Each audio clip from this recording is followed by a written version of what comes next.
takut lebih daripada orang korupsi. Itu sih, aku sedih banget. Maaf ya aku nangis. It's okay. Salam saudara-saudara yang diberkati oleh Tuhan. Berjumpa kembali bersama dengan saya di channel ini. Bagaimana kabar kita semua? Kiranya kabar kita selalu baik-baik saja dan terus diberkati oleh Tuhan dengan melimpah-limpah. Amin. Video kali ini kita akan menonton video cuplikan yang baru-baru viral. Bagaimana seorang Lina yang sudah 2 tahun di penjara dan akhirnya bebas. Karena 2 tahun yang lalu melakukan sesuatu yang dikatakan menghina agamanya sendiri dengan memakan daging B2. Nah, saudara-saudara, seperti apa video selengkapnya? Langsung kita simak cuplikan berikut ini. And welcome back to Isolate Show. Kita nggak main-main, langsung saja ketemu dengan seorang influencer yang barusan keluar penjara, yaitu adalah Lina Mukherjee. Kata baca harus Mukherjee. Artinya salah satu orang terkaya di India katanya ya. Biar kamu nasib juga sama dengan dia, kita aminkan saja. Tapi nasibmu sebelum ini sangat sangat menyedihkan dan juga menakutkan, mungkin saya katakan ya. Kalau mungkin banyak belum tahu tentang Lina, kita share sedikit ya tentang apa terjadi dengan kamu, bahwa kamu seorang influencer, content creator, di mana kamu di mana pas itu terjadi insidennya, di kota mana? Di Palembang. Di Palembang. Kamu lagi makan kriuk itu yang terbuat dari Bebong. apa? Babi maksudnya, iya kan? Terus kamu menyebut kata-kata Lafaz Bismillah. saya kan bukan seorang Muslim ya, Iya. jadi saya tidak tahu seberapa seriusnya menyebutkan kata-kata tersebut yang mungkin kata-kata yang sangat suci ya buat agama orang Islam sebelum makan babi. Nah, saya minta kamu dulu nih Lina, ketika kamu mengatakan hal tersebut itu buat konten atau kamu memang tahu atau kamu nggak tahu bahwa itu udah satu kata-kata yang tidak boleh sembarangan kayak begitu saja?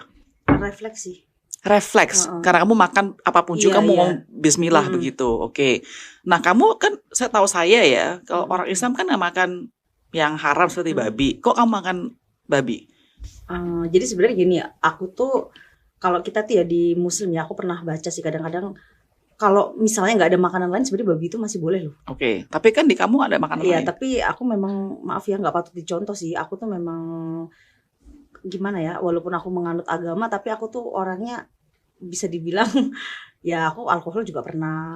Terus kan sebenarnya gini ya, kalau kita bicara agama, di agama saya pun pacaran sebelum nikah itu juga haram sih. Iya, benar. Banyak hal-hal kayak gitu memang saya ngelakuin sih. Iya. Nah, ketika aku bikin konten tuh aku nggak berpikir, kalau bagi aku lelucon sih, kayak awalnya itu refleks ya, tapi kayak aku tuh konten kayak gitu nggak aku delete ya. Okay. Ini tuh kayak ya lucu aja, kayak aku tuh udah ngelanggar dosa gitu saat itu.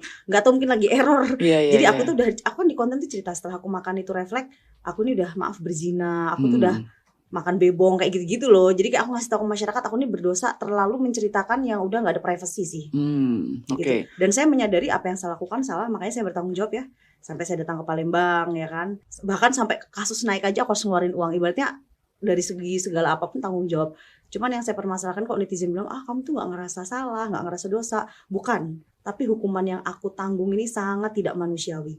2 tahun 3 bulan, denda 250 juta, HP disita. Habis itu banyak oknum memeras sampai 600 juta. Jadi aku oknum memeras kamu 600 juta? Beda-beda orang loh. Memeras untuk apa ya? Ya macem-macem sih, nakut-nakutin. Kan aku kan nggak buta banget, buta hukum. Buta hukum. Jadi ketika aku dilaporin itu, satu orang 25 juta loh, satu orang ini ya nawar-nawarin supaya nggak ditahan. Dan aku tuh nggak ngerti ya, harusnya mending bahasa kasarnya lu dijemput paksa aja. Ini karena kalau aku nyerahkan diri tuh lucu, kamu harus bayar loh mau naik ke pengadilan. Dengan bodohnya aku harus transfer segini. Jadi kamu transfer ke oknum ini. Aku nggak ngerti kan, loh kalau naik cepet ke penyidikan habis itu ke jaksa berarti aku ditahan. Aku tuh saat itu nggak ngerti loh. Akhirnya, Mbak, aku butuh print loh, Mbak, aku butuh ongkos loh ke sini. Jadi semua kamu bayarin semua? Aku bayar, sampai emas-emas aku tuh aku jual semua. Kamu nggak ada pengacara pas itu? Pengacaranya itu kayak gimana ya, dia tuh bilang link aku tuh orang-orang besar di Jakarta, tapi kalau aku profiling karena aku kenalannya dari orang kementerian ya. Jadi Dinar Candy ngenalin aku sama orang. Dinar Candy. Kita waktu itu diundang di acara kementerian loh, memang di rumahnya menteri-menteri loh. Jadi aku kan terus aku profiling juga dari dia. Dia tuh pernah jadi pengacaranya beberapa orang-orang hebat kayak gitu loh. Jadi dia juga pengacara ini sama materinya, sedikit-sedikit 10 juta, sedikit-sedikit ini kayak gitu loh. Jadi kamu tidak tahu hukum pengacara juga mungkin saya katakan quote unquote abal-abal Ya, atau duit tidak terus. maunya duit. Jadi pengacara pun juga minta kamu duit terus. Iya, jadi aku nggak pernah menemukan manusia yang bisa memanusiakan Bantuin orang kamu. saat itu. Oke. Dan aku bilang ke pengacara gini, dia kan sudah linknya tuh ngerasa gini. Aku bilang lo, feeling ya, namanya kita punya firasat. Aku ini pasti ditahan loh. Walaupun ya semua media Indonesia ngomong kasus itu nggak penting loh. Selalu kan, paling kamu dihukumnya cuma hitungan bulan. Tapi aku punya firasat yang beda banget. Kenapa? Yang dari awal pengacara aku tuh bilang kayak gini loh. Ini versi pengacara aku loh ya yang ngomong. Ini yang bikin kamu kasus itu butuh uang 2M supaya damai. Dari situ aja aku udah kayak Lina saya bingung. 2M itu damai sama siapa? Damai dengan polisi, dengan jaksa? dia nemuin si pelapor. Oh. Tapi waktu di pengadilan pelapor ngerasa pengacaraku menfitnah karena waktu aku udah naik, pengacaraku ninggalin aku loh. Oh gitu. Jadi nggak tahu yang harus dipercaya saat itu Iya. karena ya kita sempat lah namanya ada pendekatan sama pelapor ya kayak ya kalau bisa ya jangan sampai di penjara. Namanya usaha kan gitu Iya, iya. kan. Nah si pelapornya tuh nggak mau, katanya si pengacara aku dia minta 2M, aku nggak ada duit lah segitu. Pelapor kamu siapa? Nggak kenal. Jadi itu bukan seseorang posisi tinggi, biar orang biasa saja. Nggak tahu juga sih aku karena nggak kenal. Cuman Loh, pelapor kan muncul di sidang kan? iya maksud saya tuh nggak kenal secara personal dia tuh siapa. Katanya waktu di sidang ya pelapor itu marah banget sama aku karena dia tuh aku pernah live bilang jangan ngatain aku soal bebong karena ustadz aja berdosa. Oh. Ternyata katanya pelapor ini ustadz. Dan aku tuh nggak tahu saat oke. itu dia bilang ke hakimnya tuh aku kayak kurang senang lah Lina Mukherjee ini nggak sopan. Tapi aku tuh padahal tidak untuk ke dia. Dan saat waktu aku dipanggil ya pertama kali aku dapat surat polisi, tiba-tiba pelapor itu dia tuh kan preskon ya. Lina Mukherjee ini ngaku loh kenal Pak Jokowi katanya. Saya nggak pernah loh ngaku begitu. Cuman saya pernah punya pacar yang memang under dari Bapak Jokowi, adalah orang kepemerintahan. Itu memang benar. Tapi bukan berarti dia sahabatnya. Kalau kita bicara sahabat, apa bedanya Pak Ahok ya, Basuki Cahayapurnama sama Pak Jokowi itu kurang apa? Kan tetap aja waktu itu kena hukum kan. Iya. Siapalah saya gitu. Dia tuh langsung marah. Buktikan dong power kamu. Saya tuh kayak kok segitu bencinya ya kayak gitu. Oke, jadi kamu merasa bahwa kamu itu sebetulnya situasi itu bukan satu hal yang harus sampai berapa tahun di penjara, tetapi karena ada hal-hal lain yang memang gak suka sama kamu lah atau pengen kasih kesempatan untuk memeras kamu, untuk menjatuhkan kamu. Iya. Jadi akhirnya kamu di penjara nggak usah 3 tahun ya? Enggak, 2 tahun 3 bulan. 2 tahun 3 bulan, terus kamu melakukannya kan nggak usah sampai habis kan ya? Iya, karena ada PB. Ada apa perbuatan baik dan lain sebagainya. Remisi dan lain-lain. Oke, kamu kan merasa bersalah. Iya, mengatakan hal tersebut, merasa bersalah ya, benar ya. Menurut kamu apakah pas hukuman tersebut untuk apa yang kamu lakukan? Kekurangan atau kelebihan? Lebih banget lah. Jujur ya pertama kali aku dapat vonis segitu tuh hampir nggak bisa berdiri sih. Gila ya, maksudnya walaupun kayak sekarang saya udah keluar ya, mungkin 80% tuh banyak sih yang support kayak kasihan ya. Dan netizen tuh suka gini, lu sih nista, lu kayak gitu-gitu ya. Kalau kita bicara nista, orang korupsi itu disumpah Al-Quran, Alkitab sesuai dengan agama dan kepercayaan masing-masing. Dia tuh lebih menista daripada saya. Kenapa? Uang masyarakat yang harus bayar pajak besar, yang gajinya kecil. Dia bersumpah di depan masyarakat, di depan kitab, di depan Tuhan. Nistanya tuh udah 3 loh. Dapat keuntungan. Uang saya tuh kan waktu masuk lapas itu sebelah saya orang korupsi semua ya. 7M, 10M. Hukumannya malah lebih rendah dari aku loh. Ada yang setahun 5 bulan. Terus bayar rendah nggak mereka? Nggak tahu juga kalau itu malahan. Sedangkan saya dituntut untuk bayar 250 juta dan udah gitu HP aku disita lagi yang aku baru beli 25 juta. Jadi saat itu Tuhan tuh bener-bener aku tuh sampai ya Allah. Aduh, dosaku tuh seberapa ya, kok aku tuh sampai segininya. Karena hukumanku tuh berat banget loh.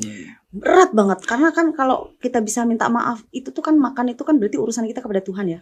Harusnya aku bertobat kepada Tuhan yang Maha Esa. Ya kalau dihukum 3 bulan lah, 7 bulan atau 1 tahun lah paling banter. Mungkin saya masih kayak ya udahlah, aku harus bertanggung jawab.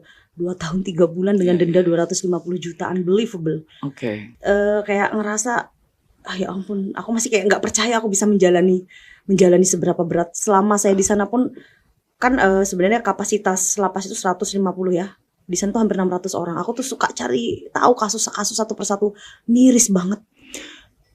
Sampai ada yang jual bayi. Jadi kamu bilang kamu di sana misalnya tahu ada orang yang bersalah pun masih penjara, ya kan? Dan kamu merasa bahwa hukum kamu itu tidak terlalu fair ya, karena terlalu berat untuk kamu lakukan dibandingkan dan orang-orang korupsi tersebut, ya kan? Bahkan kamu juga diambil uang kamu, ya kan? Aset kamu pun juga diambil hal demikian. Oke. Kamu shock pas dengar hukuman tersebut kan? Shock banget. Karena kan sebelum aku divonis kan aku suruh asistenku kan. Jadi pertama kali aku masuk penjara aja ya, kalau orang Palembang tuh diurus tidak pakai bahasa Palembang gitu. Dan aku tuh di penjara di sana aku nggak ngerti bahasanya, makanannya kamu diurus apa, aku tuh kan masih kayak ya polos-polos gitu ya. Ternyata ketika kalau nggak diurus hukumannya memang kuat-kuat besar-besar gitu. Akhirnya aku waktu sebelum vonis itu kan kita ada sidang berapa kali kan, aku dikasih tahu cewek lah ada di sana. Di sini tuh ada orang loh yang bisa kalau kamu ngeluarin ini nanti hukuman kamu bisa ringan gitu kan. Dikasih tahu, ditunjuk waktu aku di pengadilan itu loh, jelas loh aku ngeliat dia. Nah asisten saya kan datang ya, sempat kunjungan di lapas. Beb kayaknya kita usahalah, nggak apa-apa bawa 100 juta aja. Terus habis itu bawalah tas-tas aku atau HP, nanti kalau aku kelamaan kayak apa, karena seperti apapun kan aku punya asisten. Maaf ya aku nangis ya. Aku punya asisten 4 ya, 1 tuh kan anaknya sekolah ya, jadi bergantung sama aku. Terus ibuku juga sudah sakit-sakitan kayak kolesterol. Masa aku yang salah, aku ngerepotin orang tua gitu. Terus habis itu ditemuin lah. Aku sampai sekarang jujur sih dendam banget ya, sakit hati kalaupun dia nggak nolong bahasanya. Jadi asisten aku tuh nemuin si orang yang oknum pengadilan tadi, dia bawa tas sama uang kayak 100 juta ya. Bantulah gitu, misalnya hukumannya janganlah berat. Terus 500 juta. Kalau nggak bisa kita nggak sudi.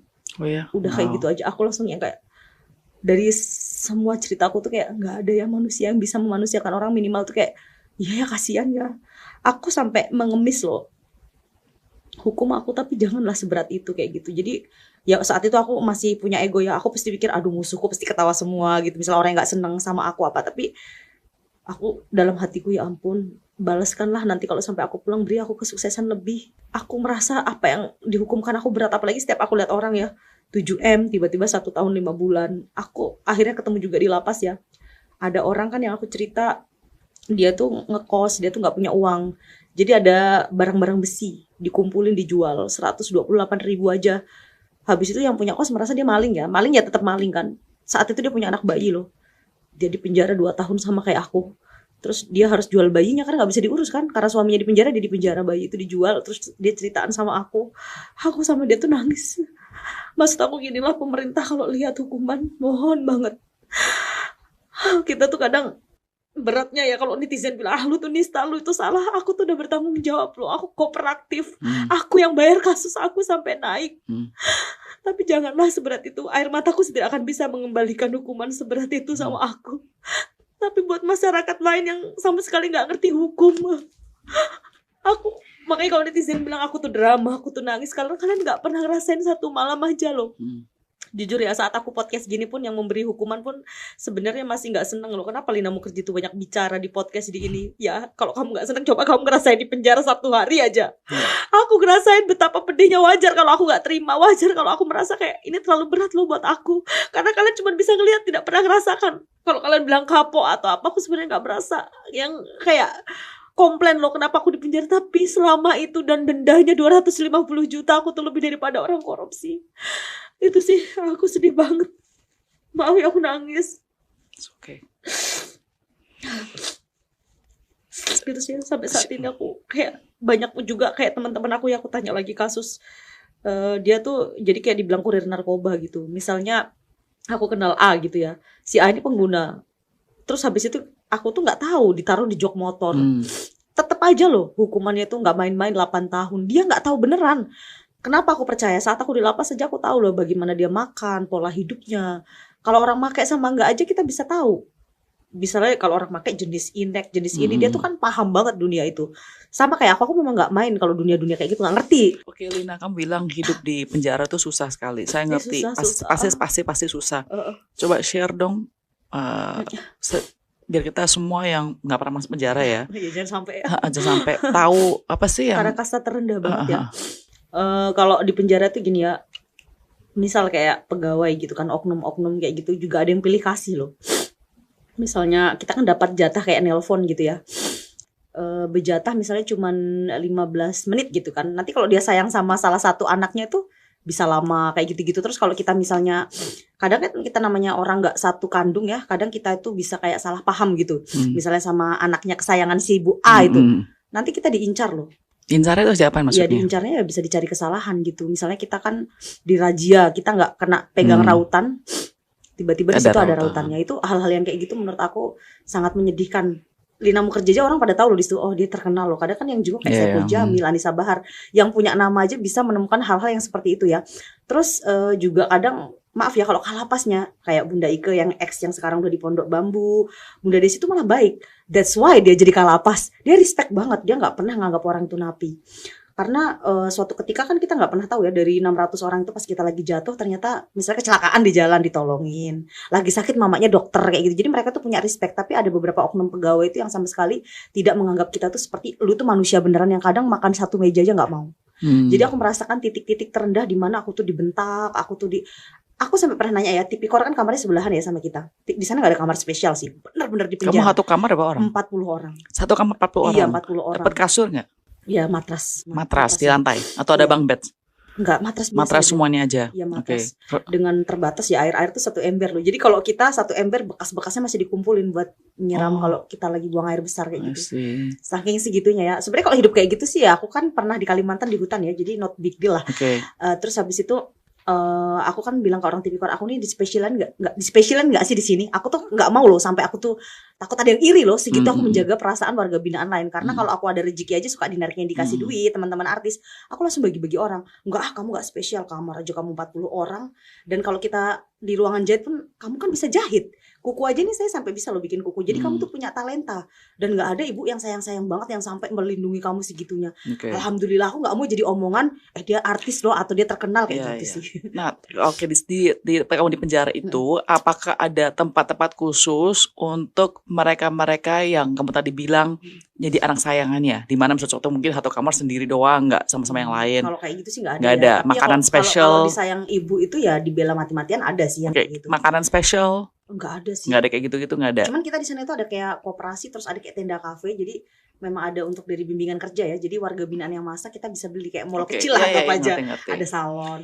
Kamu bagaimana setiap harinya? Kan pasti kamu merasakan kamu unfair, kok terlalu berat sekali hukumannya itu. Ya. Menjalani setiap hari itu kan benar lama sekali. Kalau kita di luar dunia ini kita merasa waktu cepat sekali berlalu kan. Iya. Penjara pasti kan kamu Nggak bisa kayak ngapa-ngapain. Banyak orang nggak ada privacy ya kan. Bagaimana kamu punya mental? Bagaimana kamu menjaga kesehatan mental kamu saat-saat tersebut? Tapi ada hal yang aneh ya, karena aku tuh kalau di dunia nyata seperti ini ya tidur tuh sulit. Kayak jam 2 malam, jam 3 malam. Tapi di sana tuh jam 9, jam 8 malam tuh udah pada tidur semua. Karena dipaksa kan? Iya sih, Iya nggak kan? boleh berisik kan. Iya, Terus aku akhirnya bisa tidur secara mentality, aku nggak pegang HP. Memang bener-bener nggak ada HP. boleh. Jadi aku tuh bisa tidur cepet itu kayak yang mungkin apa ya, meditasi ya namanya. Aku tuh kan sebenarnya depression, aku baru sembuh loh depression. Sempat yang sampai minum obat kan.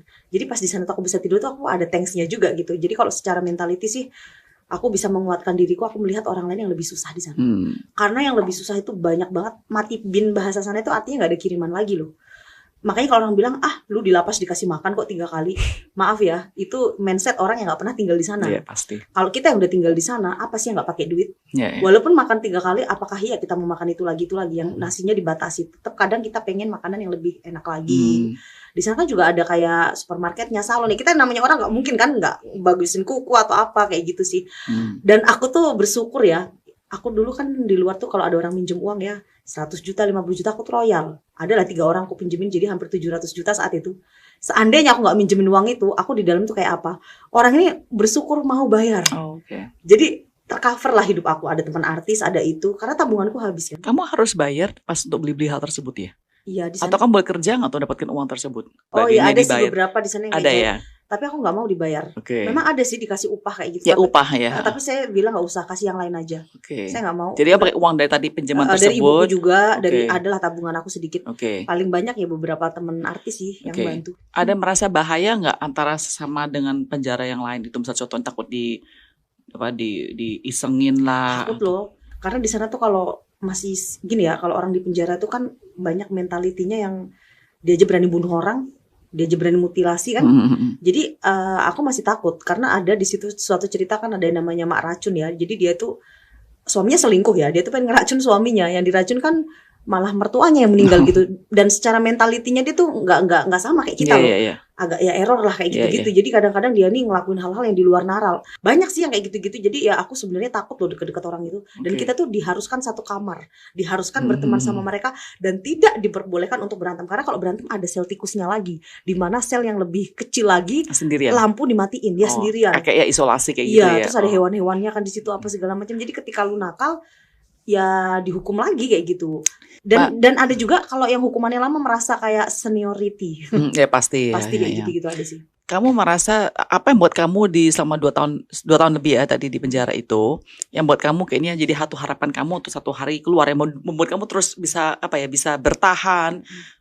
Apa yang kamu pikirkan? Pas orang tua aku nelpon aja aku bingung loh. Aku kan nggak cerita kan kalau aku masuk penjara. Jadi kayak dia kok nggak ngomong sih masuk penjara gitu kan. Ya dia bilang gini sih, yang menguatkan orang tua aku, dia nggak marah saat kasusku terjadi. Dia cuma ngomong berat banget ya hukuman kamu tuh kayaknya begitu aja kok bisa. Jadi kalau orang tua aku aja nggak marah, ya bukan aku membenarkan semua perbuatan aku loh ya. Tapi ketika orang tua aku nggak marah ya jadi aku kayak lebih kuat. Terus asistenku nelpon loh. Kan kita ada warta khusus ya, kita teleponan kayak gitu kan. Dia bilang fans kamu tuh banyak loh kayak yang bela.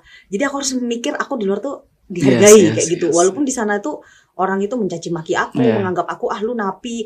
Tapi aku harus berpikir kalau di luar tuh aku tuh something kayak gitu sih. Itu yang menguatkan.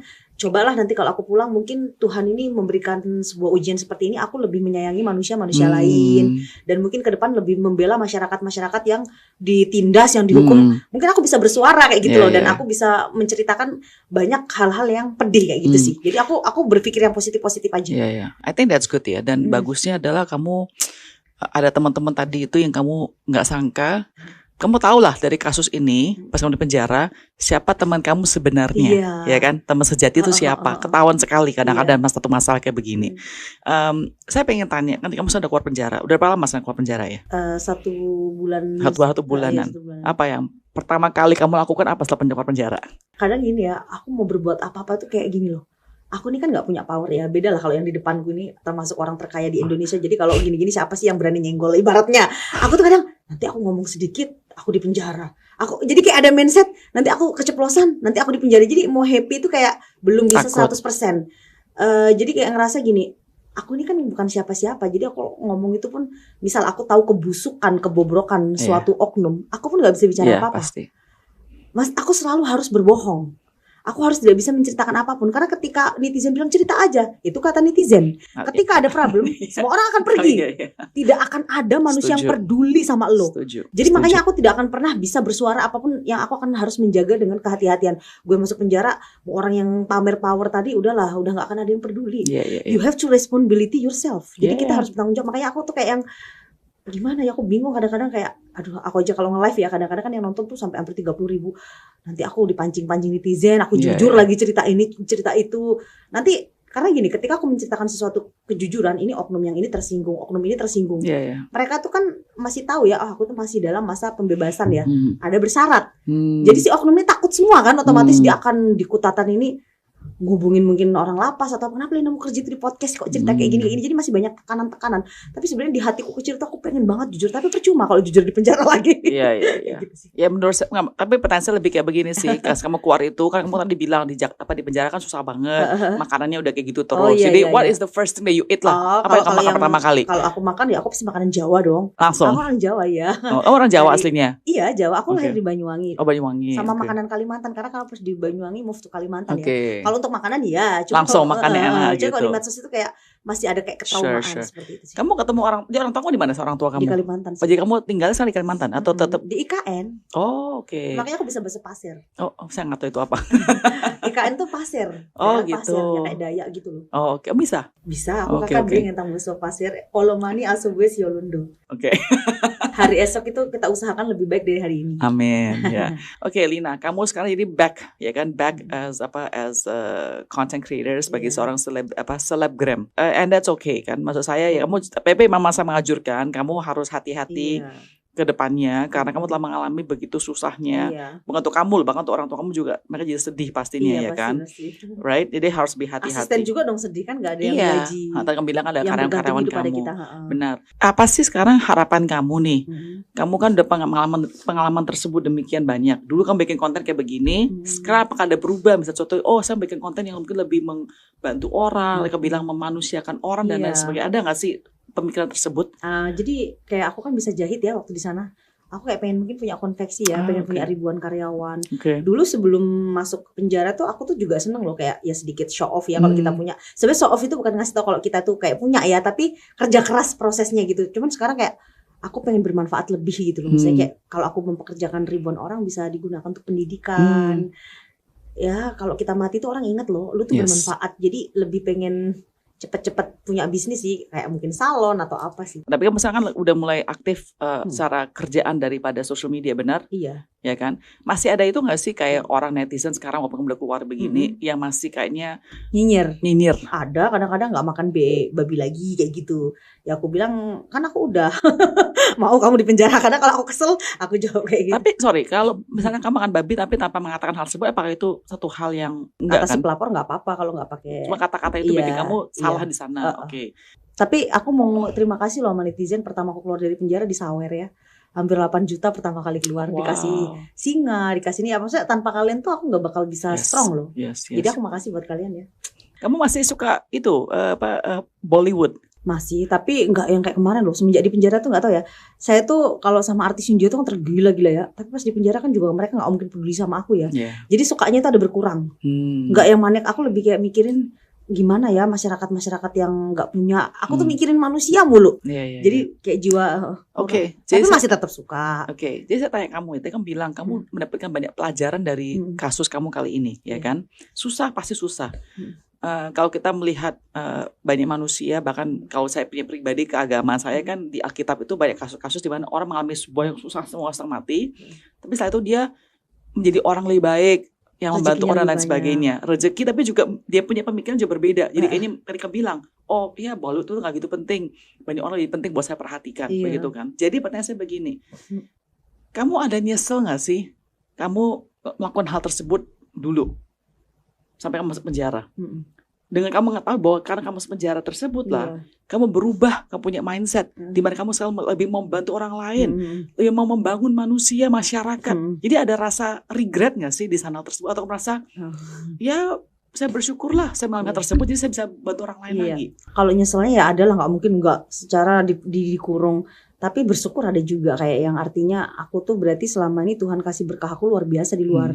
Di sana tuh ternyata banyak banget orang susah gitu. Jadi ada hikmah lah beberapa. Maksudnya gini, aku selalu positif gini. Jangan kalau aku nggak di penjara, di luar aku travel atau apa kecelakaan. Siapa tuh pas di penjara aku nggak tahu ya, segala sesuatu itu kan yang tahu yang Maha Esa aja gitu. Jadi aku positif kayak gitu. Tadi kembali lagi cuman karena hukumannya terlalu lama itu sih. Iya. Jadi kamu sekarang aktif, kamu bilang mau buka bisnis, ya kan? Kamu ada merasa itu nggak sih dendam atau benci kepada mereka-mereka yang mungkin menurut kamu terlalu agamis yang melaporkan kamu? Gimana ya, kalau dendam sih saya orangnya nggak pendendam juga sih, kayak yang kayak gitu. Cuman ya agak kayak ngerasa kok tega gitu aja. Aku kan cewek gitu ya, kok segitunya kayak gitu loh maksud aku. Karena ya adalah yang nggak bisa aku cerita, nanti orangnya marah lagi apa. Kemarin aja yang bilang Ustadz itu orangnya Ustadz aku nggak tahu. Jadi kalau ngomongin dia flashback ke situ nggak usah lah. Kita exchange aja. Tadi aja yang kayak yang minta 2M tuh pengacara aku lah yang ngomong, saya sendiri nggak tahu pengacara aku juga bisa aja bohong atau apa, kan nggak ngerti gitu. I don't know, kan politik ya. Jadi makanya orang-orang yang udah terjadi itu dia kan udah puas juga, kayak apa yang dia mau, aku udah masuk penjara dan aku udah menjalani. Jadi kita nggak usah bahas dia lah. Karena nanti dia marah lagi takutnya. Tapi mungkin pertanyaan saya lebih menanyakan kondisi kamu hari ini. Dalam hati kamu sekarang, kamu merasa ada satu perasaan damai nggak sih? Atau dalam hati kamu masih banyak kepahitan terhadap apa yang terjadi pada diri kamu? Masih mengalami kepahitan sih. Masih. Belum 100% move on. Tapi kadang-kadang kalau aku mulai kayak drop kayak, kan aku merasa itu ujian terbesar loh. Aku selalu ingat ya, aku pernah punya pacar, lumayan lah, keuangannya diambil temen. Habis itu dari kecil juga aku harus kerja keras kan. Aku kan bukan terlahir dari orang kaya ya, jadi aku harus jualan telur bebek dari kecil. Jadi terus di Jakarta juga pernah nggak makan. Jadi aku tuh harus berpikir, mungkin dengan terjadinya kasus kemarin bisa lebih terkenal, rezekinya lebih banyak. Aku harus mikirnya itu yang bagus-bagus terus pokoknya. Aku harus cuci otak aku, pokoknya kamu dapat sesuatu yang bagus. Tapi kalau dipikir dari perasaan tuh masih kayak sedih, karena setiap hari yang lewat ini korupsi loh. Sedangkan dia di penjara itu jalannya cuma 3 tahun. Dengan uang sebanyak itu 3 tahun nggak terasa. Orang dia mungkin udah jalani setahun, sisa 2 tahun lagi, tapi duitnya masih banyak. Itu kadang kesel nih. Kok bisa? Terus ada lagi berita aku lihat, ini nabrak orang sampai meninggal. Habis itu dia bebas vonisnya waktu itu kan di Surabaya. Jadi kalau ketika ngeliat berita yang nggak sesuai, ini nenek-nenek nyuri ayam Tiba-tiba Iya, 2 tahun itu akan yes, emosi yes. lagi. Iya, iya, Seketika menemukan berita kayak gitu, emosionalnya muncul lagi. ke-trigger ya Iya, jadinya. itu sih yang kayak mungkin aku belum bisa memperbaiki Iya, mental iya, aku. iya, iya. Masih nggak terima ini kok beda gitu. Iya, iya, iya. Ya, saya rasa bukan kamu doang yang merasa unfair ya. Saya rasa Iya, banyak iya. Indonesia merasa kok unfair sekali dengan hal Unfair demikian, banget sih. ya kan? Orang yang ada power, ada uang bisa. Tajam ke bawah tumbuh ke atas. Tapi Lina, saya bersyukur kamu bisa datang hari ini dan meng-share story kamu, ya. Terutama saya berharap dengan tadi kamu bilang ya, dengan kamu pelajari di sana bisa membantu banyak orang, banyak Indonesia, bahkan orang-orang yang bekas di penjara pun Iya. bisa membantu untuk saling mendukung, saling membangun. I don't know how.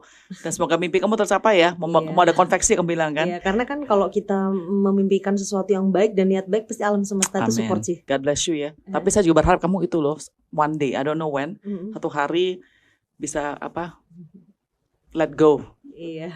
Nggak gampang, saya yakin pasti nggak gampang sekali. Kamu merasa so unfair, I feel it's also unfair ya kan. Iya. Jadi I hope that one day you can find your peace. Enggak, sekarang aku tanya gantian satu pertanyaan. Menurut seorang Grace, hukumanku tuh berat nggak?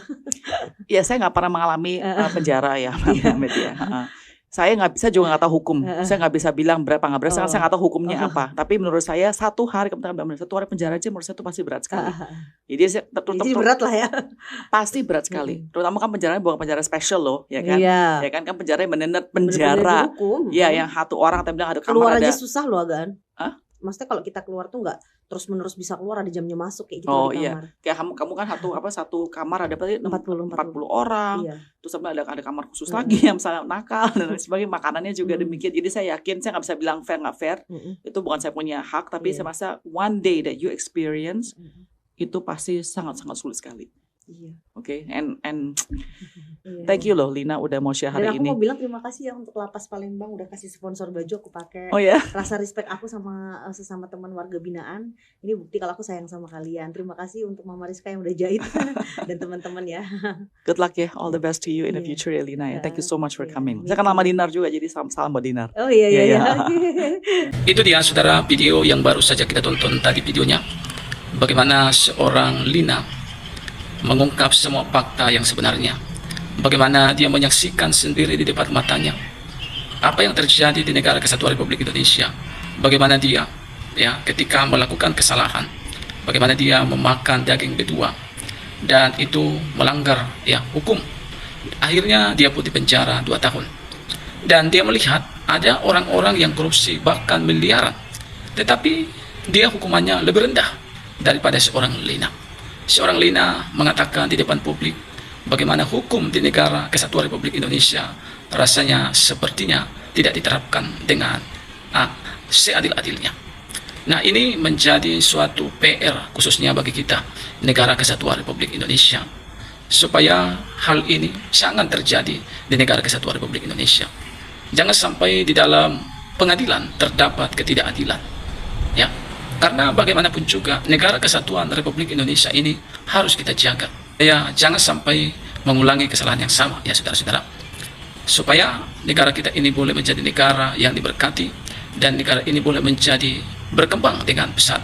Sehingga orang-orang tidak lagi berlaku sesuka hatinya. Dengan melihat apa yang terjadi ini sehingga mereka juga takut untuk melakukan katakan seperti korupsi dan lain-lain sebagainya.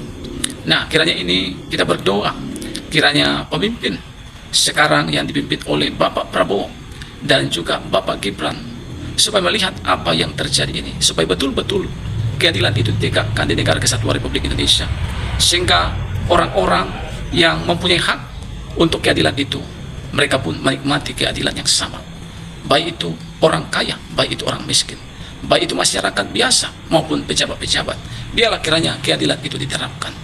Harapan dan doa-doa kita kiranya Bapak Prabowo dan juga Bapak Gibran menerapkan dan melihat apa yang sedang terjadi di negara Kesatuan Republik Indonesia. Teman-teman yang diberkati oleh Tuhan, apa yang menjadi komentar saudara terhadap video ini? Silakan isi di kolom komentar. Komentar yang bijak, komentar yang memberkati, bahkan komentar yang mengedukasi. Kiranya Tuhan memberkati kita. Salam, sampai jumpa di video selanjutnya.